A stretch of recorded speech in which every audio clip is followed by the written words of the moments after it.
gentlemen, we are here, episode numero 15, with a very special co-host today. How you doing, Trevor?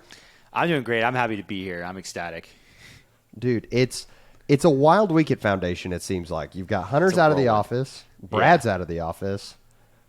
We're just running around like a bunch of chickens with their heads cut off. That's all I've got for you. It's been something.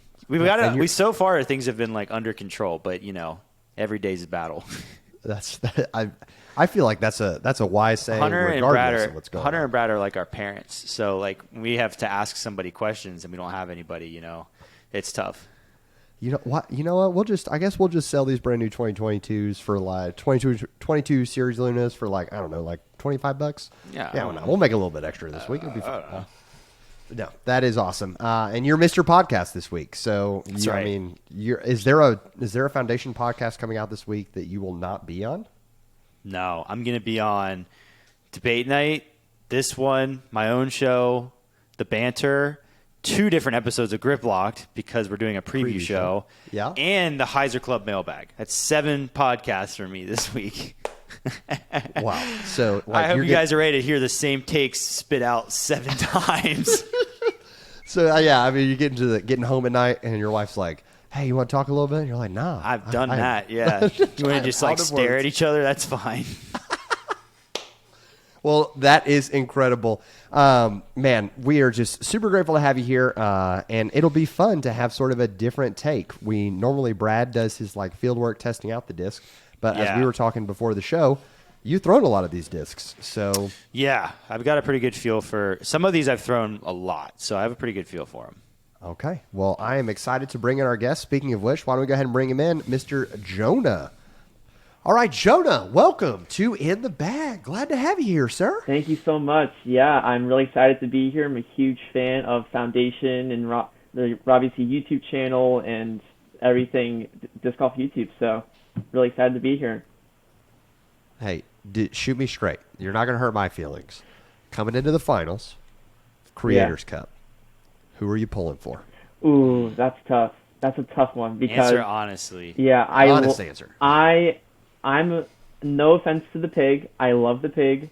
However, I'm a zone guy and an envy guy. Wow. So Team Zone. So I was rooting for Hunter just a little bit, and it's partially because I've been watching Foundation longer. So that's fair. But I mean, that was a great idea for you guys to be there. And I watch Apollo a lot more. I watch who else, like Overthrow way more, and I'm already learning so much from everybody. So great, awesome. Good on you guys for that. Awesome, hands down though, best putter that was there that weekend, Chantel. She's a monster. That was crazy. She's a monster. Best putter, like physical putter that was there was that maiden that Molt was throwing. Thing was a Heiser flip machine. Dude, it was nasty. Everyone's like, man, Molt edits his stuff. He doesn't have to. Just confirming it once again. He is that good. So, Jonah, we want to get to know you a little bit and let our guests get to know you. How long have you been playing? I've been playing. I'm a COVID disc golf boomer, so I just started in May of 2020. In fact, the first video of me throwing is my brother's birthday in May. So now his birthday is a disc golf anniversary for us, which is cool. So yeah, May 2020, I've been playing. So right around the 2-year mark. Okay, awesome. That's cool. And then how far for backhand control distance, like backhand golf distance, how far are you throwing? Backhand golf distance, I'm getting it to 330, 325, 330 pretty consistently. Respectable answer right there. Fantastic. Yeah. And then forehand distance, what are we looking at? Yeah, so I've recently unlocked like the distance forehand, and so I'm getting that to like 355 on some good golf lines. Yeah. Nice. Okay, yeah. Awesome. So like some of those you get a hold of and you like smash that trespass and all of a sudden it gets out there. I love the Grace specifically for forehand and backhand too, but it just feels perfect in my hand. That Royal Plastic is absolutely super gas. And yeah, I absolutely crush. Love it. Putting it on like flat to like baby Annie. And as a lefty, it's really important to have a forehand, I feel, because a lot of courses are still designed by right-handers. So yeah, it's been really working and I've been digging it. Yeah. Awesome. I didn't realize, or maybe I did. I didn't realize you were playing with the wrong hand. That is totally okay. That's tough. Yeah. Yeah, no, you're absolutely right. I mean, I feel like the best lefties in the world are like a Chris Clemens forehand. I would take it all day, even if it was a lefty forehand. I'd still add it to my bag. Yeah, absolutely. Cool. All right, then let's get to putting. Putting, you've got 10 putters lined up at 10 feet, or 15 feet, 25, and 40 feet. How many are you making from each station? So from that 15 feet, I'm making 8 or 9, kind of just depends on the day and the wind. From 25, I think I did this. I think it was 4 or 5 I made, so like 45, Okay. 50%. And then from circle 2, I'd say like 1 out of every 3, so like 3 out of 10, I guess. Yeah. Wow. Okay. That's awesome. Are you a step putt guy? No, I'm a Drew Gibson straddle drum putt guy. Oh, Yeah, I like that. I used to be a big straddle jump guy. Yeah, but I do like And then the same leg like Drew, and not like KJ who does like the opposite leg on the jump. Yeah.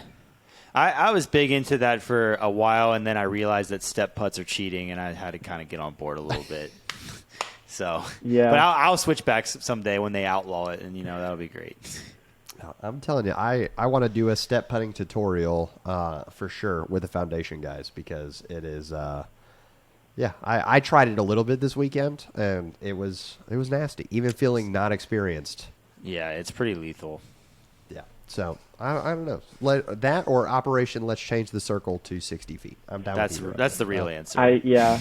I'm a big pro fan of. I read all the Reddit threads and stuff like that. And is there a right answer? I don't know, but putting I feel like needs to get harder in some way. So we'll see how PDG and the Pro Tour deal with that. Amen. And maybe it's because I feel like I'm a good putter, so I just like that to be a bigger strength to my game. That's a good point. It's a good way to look at it. But anywho, all right, cool. So we've got your bag in front of us, and viewers can now see it on the screen. Thank you to Silas the Legend. You have a pretty large bag. You got a lot of discs in there, and there's a lot of speed in your bag for sure.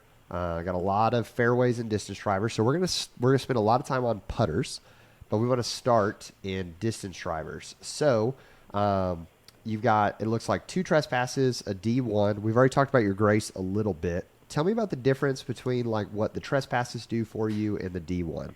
Yeah. So the trespass, I actually have one now. I lost one literally last week when we're before this. Yeah. Ouch. Indeed. So the one I have now is an air trespass, and it's very understable.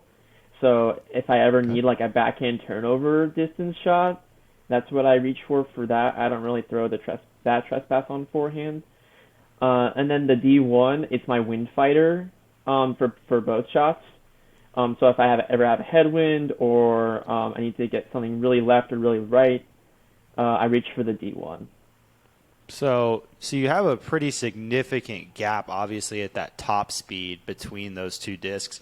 What's like the disc that you're reaching for most for, like, when you're looking to get like the most out of your golf distance, like that 330, like what's the one that you're going to throw for a shot that's like going straight, landing a little left, or maybe just a little baby turnover? Like what's your go-to there? Is it the Grace? Yeah, my go-to is the Grace, yeah. And I have 3 of them. They're all a little different. I have Kristen, one of the Lupus runs. That's my most understable. And then I have one of the new Orbit runs. That one's kind of my middle of the road. If I don't know what to throw, I kind of just choose that one if it's not over water because it's such a beautiful disc. And then I have a stock purple one, and that's my most overstable one. And would you say you prefer like having that slightly slower speed as like your main driver, like not quite all the way at the wide rim stuff? Yeah, when 10 and 11 speeds, I love throwing. I'm a smaller dude. I have smaller hands. Yeah. So having like something that's 10 and 11 speed, like I used to throw the Trace a while back. Yeah. That was great disc. Yeah, it's a great disc. I've thrown Wraiths a little bit. I never had one in my bag, but I've thrown them before and they feel great. So I'm not a huge, and I don't think my arm speed is fast enough for that like 12 and 13 range. that's a smart way to approach it. And I think the way that you're using like the Grace, which is not a super overstable disc either, I think you're matching your arm speed well. And I would say, for somebody, if you're where your golf distance is at around that 325, 330 range, there's really no point in ever using anything past that 10, 11 speed because you're not going to be able to get those discs up to speed a ton. So like using the air, the Lucid Air, that's going to be fine because it's super light. Or using D1 as your wind fighter, that's obviously fine because you want it to be overstable. But I think you've got the right idea in that regard as far as sticking to those lower speeds. I would recommend doing that as long as you can because it'll help your game a ton. I mean, there are a lot of players, and like myself, I can get the disc out there a little bit, but like I find myself playing the best when I'm sticking to like 11 speeds and working with that. 100%. Now you do have you have two 10 speeds in your bag. There's an Avenger. I can assume anytime anyone has an Avenger SS, they're pretty stock, like big turnover. If you like, I always laugh because if you go back and watch my OG videos, I'm like, oh, I have this one in there for a roller, but I don't throw rollers. But I mean, you just feel like you got to have something that understable to say that you're doing it. That's my roller disc, Yeah, because I lay them down all the time. That's what I do. Yeah, so I can assume Avenger SS is living in that super understable slot, but I want to talk about the Fortress. Okay, so it's okay. Robbie has a grudge, so prepare yourself. Here we go. So obviously they're not being made right now. So I think it's a Nico run from back in the day. Yeah, that's fun. Super flat, super stiff. It's basically a Lucid XLN, but a little bit faster.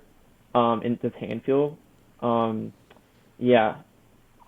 It's basically like your Lucid XL and your Machete, your Slab, like kind of in that category. So like useless, overstable. So to that, I would say, where does that sit with your Firebird and your FD3? Like, where's the differences between those three? Is there overlap? The FD3 that I've had for a long time, right before Discmania switched over to independent. It's like my Sexton Firebird, like Robbie's Precious Child Pig. Like, it's really not really an FD3 anymore. But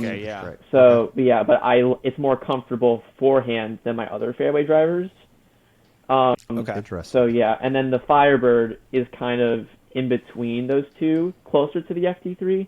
But I actually ordered the European Open FD3 to replace that. So hopefully, let's just do some mold minimalization and. So the Fortress is like significantly more stable than the Firebird, even like it's that stable. Yeah, it's really stupid stable.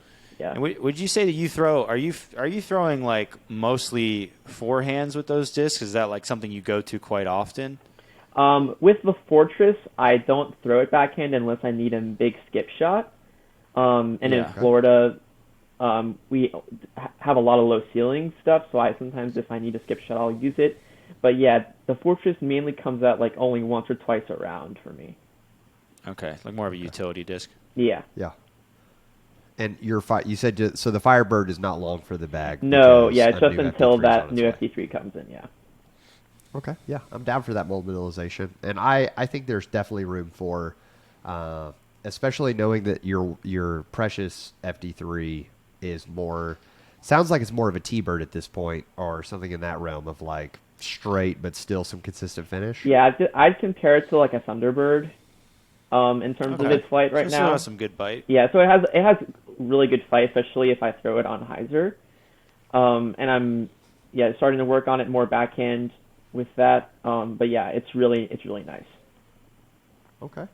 Now, Undertaker, is that your go-to fairway shot? Yeah, that I have two Undertakers. The one I've had for longer is a little bit more beat up, and that's my go-to fairway shot if I need to throw something, like in that 275 to 290 range, especially on those par threes.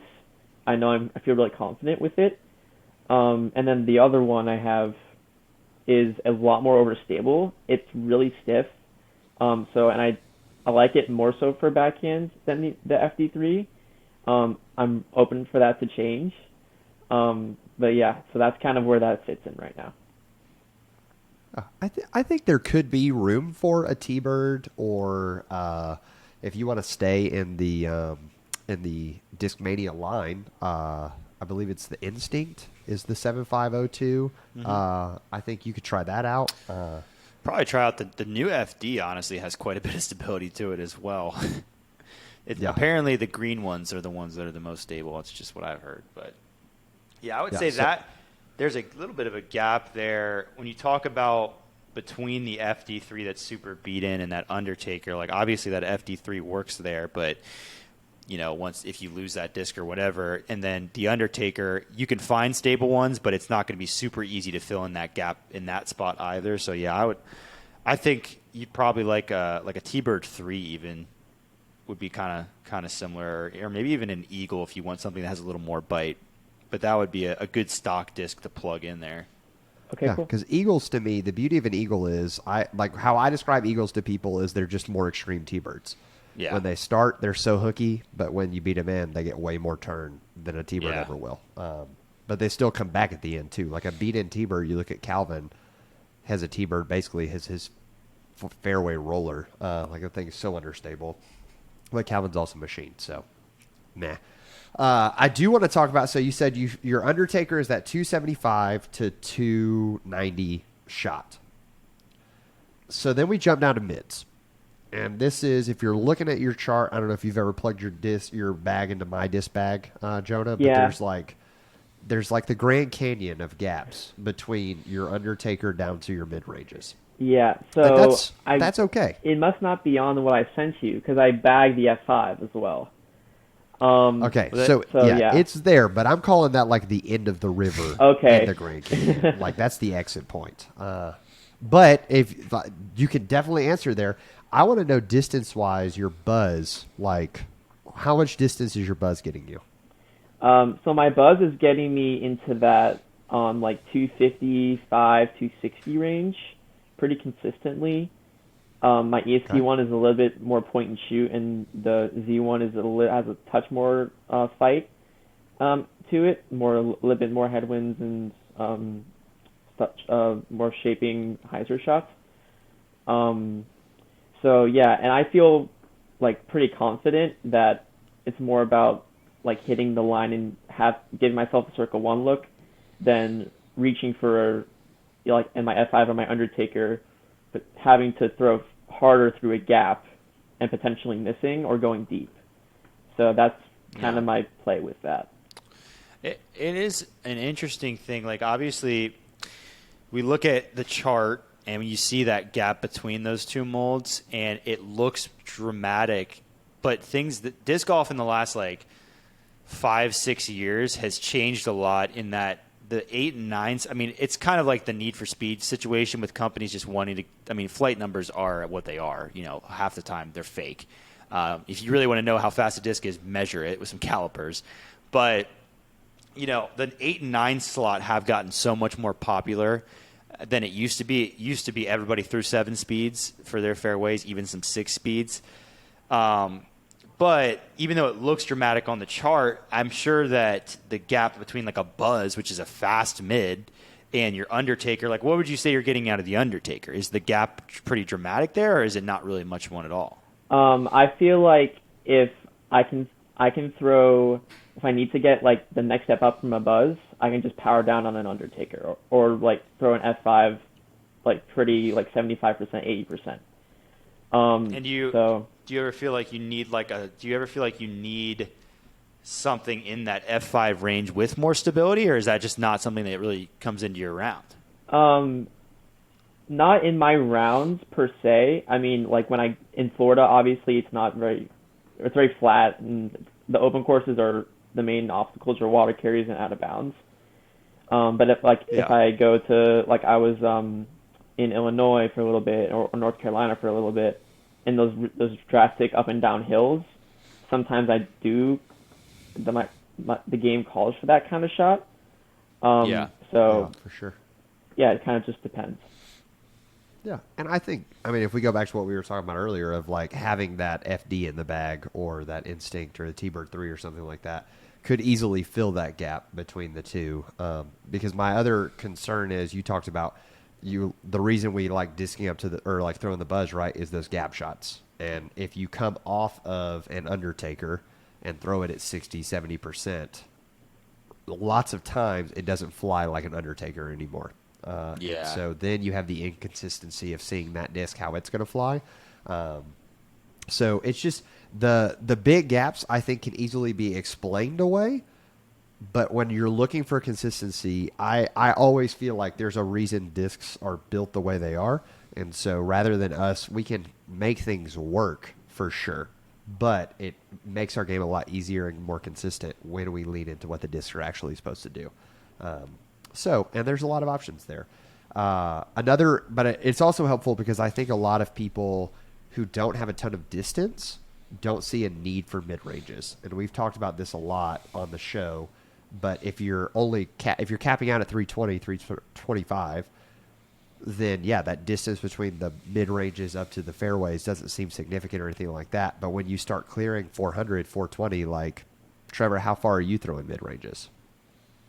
I would say in golf-type scenarios, I'm pretty quick to reach for something for my 6 and 7 speed discs, but I would say like mid-ranges, I might reach for a mid-range up to 340, 330, something like that. Yeah, and so when you gain that distance, it opens up and like there's always a slot of your bag depending on your skill level, I feel like, that you just don't use. Mm-hmm. So depending on what courses you play and all that, like if you get some really big arm speed, then yeah, distance drivers don't find themselves being thrown very often if you don't have big courses or something. Like that's where I'm at in Birmingham golf. But so I would encourage you to investigate in that gap, Jonah. But the biggest place that we want to spend some time talking about is putters. So you have 6 putters in the bag, it looks like, 3 crowns, 2 envies, and a zone. Does that sound right? Yeah, so here, I'm looking at my bag right now. So I have 3 crowns, 2 envies, and actually I have 2 zones right now. So actually, if you count zones as putters, 7. A fellow putter addict, I see. Yeah. No, yeah. You're in good company. Welcome to the club. Yeah. Yeah. They're just fun to put in that bag, huh? But what do they do? Right, know? Yeah. Well, okay, so get into it. Walk me through. Let's start with overstable, and let's work our way down. Okay, so the zone, it does say putt and approach on the label, so we'll leave it at that. I call a zone a putter. I would consider the zones can be in their own category. Like for me, I have slammers in my bag, and do the flight patterns of those discs, I have 2 of them, do they technically overlap with some of my other throwing putters? Yes. However, because they are that flat approach style disc, I don't like backhanding them. They don't glide a ton, and I only throw them for forehand. So I'm okay with we can take your zones and just not really consider them part of your putter lineup because I understand that they are a different disc. Yeah, I throw them more so as forehand mid-range discs. Yeah, exactly. Totally. Yeah, and that Eclipse Envy I like to flick a little bit also. So, yeah. So, but yeah. I respect that. Yeah. So the 2 zones, one of them is an absolute beefcake. I've had it forever. It has not changed. And one of them it's not a puddle top. It's really tall zone, run a zone. I don't know how I found it. Just came across it, and it flies way straighter than most zones I've thrown. So it's kind of just there. That's my go-to one. And then I guess keep going to the Eclipse Envy. I love that for putter distance on backhand lines. Because the zone, like Trevor said, is not super comfortable in my backhand grip. Totally. And also, if I'm throwing if I need to get more distance in the zone, I go for the Envy. And then the baseline Envy, that's pretty much I've gotten that thing to 275, further than my buzzes sometimes. If I just on Gyro. putter only rounds, it's gyro. Gyro, man. So yeah, great mold. Yeah, so that's kind of just if I need like a distance putter shot or like a shot I would throw a mid range, but I'm feeling like throwing the Envy that day. And then my crowns, I putt with two crowns. I have two putting crowns. And then recently I was like, you know what, my Envy it's not really my turnover putter. It's kind of just a straight to slight finish putter. So the crown that I throw is a lot more touchy, a lot more understable, super warped. But yeah, so that's kind of my straight to turnover putter. Yeah. Okay. Now, Trevor, have you thrown a lot of crowns before? I have. The crown was in my bag for a little bit when I was with Dynamic as it was like my stable driving putter because they're very comfy backhand discs. They go pretty far, and you could pump them out there straight, and they wouldn't turn when they were brand new, and then they would have a nice consistent little fade at the end. So that was like one of my go-to throwing putters for a while. Yeah. See, my experience with crowns was Trilogy Challenge, I think 3 years ago. It was the year the Bounty came out, so I think that was 2020. The Bounty. But when I threw the crown, I found the crown to be exactly what you're saying, Trevor. It was probably the best performance that I've ever had at a Trilogy Challenge because to me it flew like a soft, overstable putt and approach disc, like a beat-in zone or a beat-in pig. And if I have that type of disc in my hands, traditionally I'm going to play pretty well that day. Don't care what kind of disc it is. So what I was curious for is, especially with you having this crown in your bag, Jonah, I think that you can make it work to that understable slot. And I have a disc in my bag. My precious child does that. Like, I love throwing this beat to junk pig because I can get it to turn over. But at the end of the day, it's still going to fade back at the end. Like, if I want to get it to stay over, I have to throw it on Anheuser and full on commit to the ground. Like, and it's not going to roll, but it's not like, I still wouldn't call it understable. People are shooketh when it flips up and flies on a straight, like pigs that flip up. They don't do that, but it's what it is. I'm sure before I absolutely massacred and sent Trevor Slammer off to Valhalla, like it did a similar vibe. That's why we love those beat-in discs. So I think the crown that you have fills a slot there, but I bag my beat-in pig, and then I bag something that's a step flippier. Mm-hmm. For the exact reason of that gap hit shot that we talked about earlier. Makes it super easy to hit those. Sounds like you're getting pretty phenomenal distance with your putters, and you're pretty comfortable throwing putters.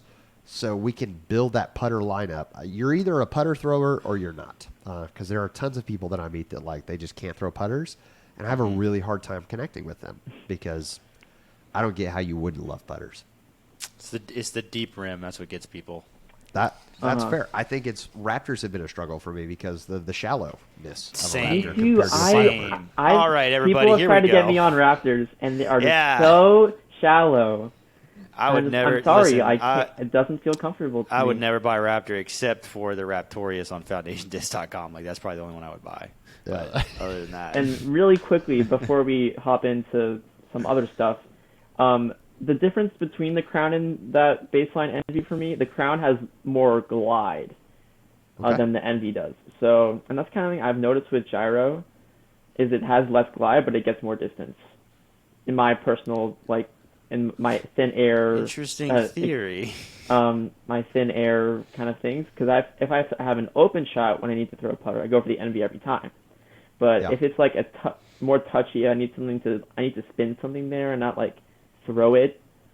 I go reach for the crown because number one, the bead it won't skip or roll or anything like that, and then I think that glide factor. I think what you may be describing kind of is I do notice that some of the gyro putters, particularly Envies, they kind of get to the ground a little violently around the basket because they're so narrow and shallow and flat that they do kind of get down quick. Whereas like you don't really throw a lot of gyro putters and get a float out of them like you kind of would with a Crown, which has a little higher shoulder. It's going to want to like parachute itself up in the air a little longer on its way down. So I kind of see what you're getting at with that, and that makes sense. I mean, I've always thought, the Envy to me feels like an off the tee putter, not really a touchy wood shot. So it does kind of the Envy does kind of sometimes stick out in people's bags because it's like it's a fun disc to have and it does very unique things, but then it's like it almost needs its own slot because there are things that I don't really like throwing those for, like those more touchy shots. I'm with you, dude. I when I went back to open bag, I was so excited to put an Envy back in there. I was like, man, this is going to be great. I remember the days of the gyro and the exact problems y'all are talking about. It was really great for a lot of shots, but then there were other shots that was just like, nope, not it at all. So it's just when there's limited real estate in the bag, it just like couldn't cut it for me. That's when I just had to move it out. Yeah, if it's not good, take it out of the bag. That's what we're here for. Now, a disc that I do think is good, and I want to throw a couple options your way, and Trevor's thrown some of them. I've thrown them. We want to talk about it a little bit, and Jonah, see if you've had any interaction with them, and we want to send you one to try out to sort of complement your Crown. And that is, have you ever thrown a Pure before? There was a time when I did, because, this show is all about mold minimalization, right? And I was kind of like figuring out my putter and like, cause I want to throw the same putter I putt with for that like subconscious confidence that Brad loves to talk about. So there was a time when I was like putting and throwing with Pures. They were great. It wasn't the feel I was looking for. They fly great.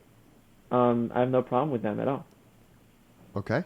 Have you thrown a Proxy? I have not thrown a Proxy. I've heard a lot of good things, though. Okay. Trevor, have you had a chance to throw a Proxy? I have. I've thrown it a few times. I've watched Hunter throw it a good few times. I believe a Proxy is sticking in his bag, so he definitely likes it. It has a really cool flip up to it. The way the gyro stuff flips up really interesting. It has like a late flip, and the Proxy has a pretty cool flight. And my thing with the Proxy is, on that mold minimalization, it doesn't feel that much different than the Envy. Not at all. I think it just flies like a more beat-in Envy.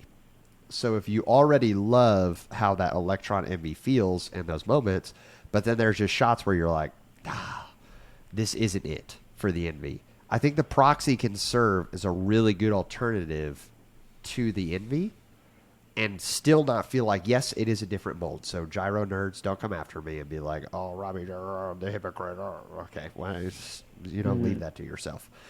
But I think it could be a very interesting idea, having a disc that really will stay over for you, and it'll teach you that like you're not trying to burn something over. And you already have super understable discs in your bag. So I'd imagine you have a decent amount of touch, because if not, the F5 would be rolling on you. The Avenger would be rolling on you. And so if you didn't have those, I would be nervous to put something super flippy for a putter in your bag. But I do believe the Proxy can serve you a lot of good. And it comes in a bajillion plastics. Everything now, which I'm so excited that MVPs has more molds and more plastics, because now like, I was originally scared to throw something like a reactor, and I've tried. My friend has one. I've thrown one of his, and it's way too stable for what I want a mid-range to fly like. But now that I have the Fission, I'm like, oh, interesting. So, I'm really definitely excited to try this out. Okay, awesome. So what we'll do then is we're going to send you a Proxy for you to try out, because we definitely want to hear your thoughts. But when you try it out, here's what I want you to take note of, because we'd love to have you back for a recap show and see how it compares. I want you to play around with it compared to that Electron Envy and your throwing Crown. And when we come back, I want to hear the differences between those three and see, does the Proxy actually fill a slot that isn't there? Or is your life destined to just take Crowns and like beat the crap out of them until they are flippy and whatnot? It's possible. It's very possible. But I do think that there is need for that. Like, that's where the only other gap that I'm seeing a major slot in your bag is that understable putter slot. Because if you can really dial that in, gaps are super easy. Distance is easy. Throwing a big putter turnover shot, so fun. It's very fun. So everyone wants to be James Conrad now, so. Mm-hmm. That's right. And Isaac Robinson, for that matter. Props to him. Yeah. True that. Well, Jonah, if you're down for it, we would love to have you back on for a recap episode, talk about those three things. Would you be down? Absolutely, yeah. I'd love to come back and give you guys my feedback. I'm a huge fan of the game and not just like learning about molds and, passing whatever I've learned on to my friends and who aren't in the game yet. So, yeah, I'd love to come back and give you my thoughts. Awesome. Well, hey, we appreciate you, Jonah. Thanks for coming on, man, and we'll see you in a future episode. See you soon, guys. All right, so before we go, just a quick update on what's going on with the Foundation Warehouse, some new product. The big thing this week going on is a huge Innova restock. It's going to be going up throughout the week. We've got a huge variety of molds as well as some really cool Tour Series stuff. We've got Toros. We've got some Heimberg Halo Destroyers. There's some Phantom Swords, all kinds of fun stuff. So you're not going to miss out on that. Make sure to check it out on foundationdisc.com. Yes, sir. Well, Trevor, Mr. Foundation Podcast this week, you crushed it. Would love to have you back. If Brad ever goes on vacation again. I think I'm supposed to be a guest on the show like next week. But at least now you'll know. Like, hey, yeah, now I know I'm getting myself into. Yeah, yeah. It's like, man, I guess I'm changing my back. No, you did absolutely excellent. If you guys appreciated Trevor being here, let us know in the comments below. And if you didn't appreciate it, don't comment below. We don't want to hear that. Okay. So it's all right. We are grateful for you, man, and grateful for all of you listening. It is a ton of fun to try to dive through bags and just try to help improve as much as we can. So remember, as always, if it's good, keep it in the bag. We'll see you on the next one, y'all.